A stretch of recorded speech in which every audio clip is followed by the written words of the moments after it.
The dimension of an atom are of the order of an angstrom. Thus, there must be a large electric field between the protons and electrons. Why then is the electrostatic field inside a conductor be zero? देखिए, अगर आप proton की बात करें तो इस पर plus ही charge होता है और इलेक्ट्रॉन पे कितना होता है, माइनस ही।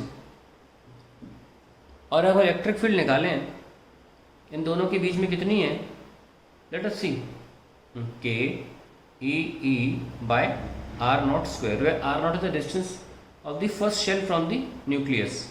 के शेल ले लेते हैं इसको, मान लो के शेल में घूम रहा है, हाइड्रोजन ले लिया, तो हम सबको पता है हाइड्रोजन एटम की रेडियस कितनी होती है, 0.529 एंगस्ट्रॉम। मैं इसको हटा देता हूँ, मैं जस्ट फॉर कैलकुलेशन एंगस्ट्रॉम ही ले लेता हूँ, जिस इज 10⁻⁻10 मीटर, और सॉल्व करता हूँ कि इलेक्ट्रिक फील्ड इनॉर्मस है भी कि नहीं है।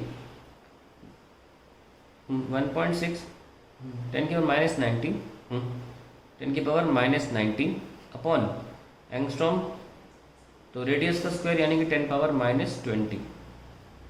सॉल्व करते हैं, 1.6 इंटू 1.6 2.56 इंटू 9 23.04, 10 की पावर 20 यहाँ चले जाए, 29 माइनस, सॉरी ये मैंने फोर्स का होना लिख दिया, इलेक्ट्रिक फील्ड में सिर्फ के क्यू बाई आर स्क्वायर होता है, I was starting calculating force, ठीक है, तो एक ही बार आएगा, और 29 माइनस 19 दैट इज प्लस 10। तो आप देख सकते हैं कि प्रोटॉन और इलेक्ट्रॉन के बीच में कितनी भयानक लेवल की इलेक्ट्रिक फील्ड है। फिर ये जीरो क्यों हो रहा है? देखिए, ये घुमाने के लिए सवाल पूछा गया है। इलेक्ट्रिक फील्ड हमेशा एक्सेस चार्ज की वजह से होती है। किसी भी एटम में जितने इलेक्ट्रॉन हैं उतने ही प्रोटॉन हैं, वो दोनों एक दूसरे की इलेक्ट्रिक फील्ड को कैंसिल कर देते हैं। अगर कोई एक्सेस चार्ज दिया जाए, अगर कोई एक्सेस चार्ज दिया जाए कंडक्टर को, तो संभावना है शायद उस एक्सेस चार्ज, एक्स्ट्रा चार्ज, क्योंकि अब चार्ज इम्बैलेंस हो गया ना, तो वो इम्बैलेंस चार्ज अपनी इलेक्ट्रिक फील्ड दिखने लग जाएगा। तो अगर कोई एक्सेस चार्ज दिया भी जाए तो इलेक्ट्रिक फील्ड आने की संभावना है। पर एक्सेस चार्ज जब भी आप एक कंडक्टर को देते हो, वो सरफेस पे ही केवल आ जाएगा, वो सरफेस पे ही आ जाएगा। अगर ठूस दोगे अंदर, इसके कंडक्टर के भी अंदर ठूस दोगे, अगर मान लो किसी तरह सिरिंज से घुसड़ने की कोशिश करी आपने, कुछ भी मैकेनिज्म से, तो जो भी आपने एक्स्ट्रा चार्ज एंटर किया है वो फिर म्यूचुअली रिपेल करेगा, म्यूचुअली आपस में रिपेल करते करते सबसे ज़्यादा दूरी पे जाने की कोशिश करेगा। सबसे ज़्यादा दूर क्या हो सकता है? सरफेस के बाहर तो नहीं निकल सकता। हालांकि अगर आप इलेक्ट्रिक फील्ड को इतनी घातक कर दो तो इलेक्ट्रॉन एमिशन भी होना शुरू हो जाएगा, सरफेस के बाहर भी निकल जाएगा चार्ज।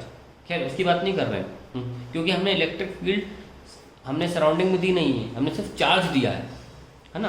तो चार्ज अपने आप को सरफेस पे ले आएगा म्यूचुअल रिपल्शन से। इवन इफ अगर आप ठूस दें अंदर चार्ज, तो म्यूचुअल रिपल्शन से जितने भी आपने मान लो एक्स्ट्रा चार्ज माइनस क्यू दे दिया, तो माइनस एक दूसरे से रिपेल करते करते करते करते सरफेस पे ही आ जाएंगे, क्योंकि उनमें फोर्स कभी जीरो नहीं होगा, तो वो मैक्सिमम दूरी पर आना चाहते हैं। एक बार सरफेस पे आने के बाद फिर वो अपने आप को एडजस्ट इस तरीके से बाय डिफ़ॉल्ट करेंगे कि अंदर के जो फ्री इलेक्ट्रॉन्स हैं वो नेट फोर्स जीरो महसूस जब तक नहीं कर लेते तब तक वो बाहर डिस्ट्रीब्यूशन चलता रहेगा। मैंने आपको पूरा समझाया भी है कि कैसे इलेक्ट्रिक फील्ड जीरो होती है, एक सेक्शन काट के इलेक्ट्रॉन तब तक मूव करता रहेगा एक दिशा में जब तक उस पर नेट फोर्स जीरो ना हो जाए। तो सरफेस पे आने के बाद फिर वो डिस्ट्रीब्यूट भी होते हैं इस तरीके से कि अंदर इलेक्ट्रिक फील्ड ना बचे। खैर पॉइंट हमारा ये था कि इतनी भयानक इलेक्ट्रिक फील्ड के बावजूद कंडक्टर में charge zero, electric field zero क्यों है? क्योंकि ये तो एक इलेक्ट्रॉन की और एक उसकी निकाली गई ना। ओवरऑल तो इलेक्ट्रिक फील्ड जितने भी हमने इलेक्ट्रिक फील्ड कैसे निकाली? हमने केवल एक चार्ज की निकाली ना, किसकी? या तो प्रोटॉन की। हम गलती से फोर्स निकालने बैठ गए थे, तो या तो हम प्रोटॉन की निकाल रहे हैं और या फिर हम इलेक्ट्रॉन की। लेकिन ओवरऑल जैसे कि आपको दिखाता हूँ कि जितने भी हमारे एटम्स होते हैं उनमें सिमेट्रिकली हमारे इलेक्ट्रॉन्स जो होते हैं सिमेट्रिकली अरेंज्ड होते हैं। तो सिमेट्री में फाइनली हर एक एटम के लिए इलेक्ट्रिक फील्ड जीरो आएगी, ओवरऑल सारे एटम्स के लिए इलेक्ट्रिक फील्ड जीरो आएगी। एक पॉइंट हमेशा ध्यान रखें, इलेक्ट्रिक फील्ड सिर्फ और सिर्फ एक्स्ट्रा या अंग्रेजी में बोले एक्सेस चार्ज की वजह से होती है। यहाँ पे कोई डायपोल नहीं बन रहा है, मैंने आपको बस दिखा दिया है। आप सोच रहे होगे अरे सर डायपोल हो गया, डायपोल के लिए तो इलेक्ट्रिक फील्ड होती नहीं है। तो भाई डायपोल जीरो कभी होती नहीं है। तो इस डायपोल के लिए जो इलेक्ट्रिक फील्ड जिस दिशा में होगी, इन दोनों का अगर हम सेंटर पे निकालें कहीं भी निकालें, एक और भी डायपोल होगा। जबरदस्ती आपने एक इमेजिन के लिए, सिर्फ बादल को देख के आप कोई डिज़ाइन इमेजिन करते हो तो कहीं भी दो इलेक्ट्रॉन को डायपोल मान लिया आपने, ठीक है, तो वो भी तो उस इलेक्ट्रिक फील्ड को कैंसिल कर सकता है। तो अल्टीमेटली इसीलिए कहा जाता है कि एक्सेस चार्ज की वजह से ही इलेक्ट्रिक फील्ड होती है। कंडक्टर के अंदर कभी भी एक्सेस चार्ज नहीं होता, कभी भी नहीं होता कंडक्टर के अंदर एक्सेस चार्ज। और अगर आप ज़बरदस्ती देंगे तो म्यूचुअल रिपल्शन से वो बाहर आ जाएगा, सरफेस पे ही लय करेगा इस तरीके से कि अंदर हर एक कंडक्टर में जो फ्री इलेक्ट्रॉन्स हैं उन पर फाइनली फोर्स 0 हो जाए। तो ये सारी कहानी है। ये बहुत ही अच्छा क्वेश्चन है, ये एनसीईआरटी एग्जाम्पलर का क्वेश्चन है। इसको फिर से देखें क्या कह रहा हूँ मैं। इलेक्ट्रिक फील्ड एक लाइन में लिख देता हूँ, चलो मैं लिखा कुछ नहीं है। Electric field is only due to excess charge, मतलब एक्स्ट्रा जो पड़ा है, प्लस से माइनस ज़्यादा हो गया है, माइनस से प्लस ज़्यादा हो, जो एक्स्ट्रा चार्ज है, एक्सेस चार्ज। हाउएवर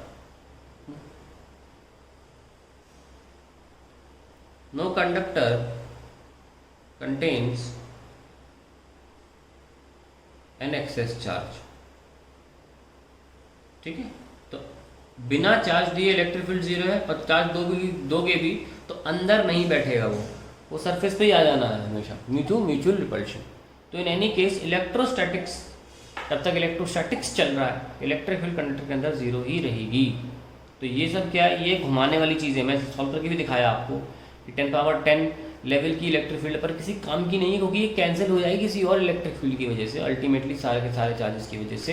जो एक्सेस नहीं है, जो जितने प्लस हैं उतने माइनस हैं, उनकी वजह से इलेक्ट्रिक फील्ड 0 ही हो जाएगी।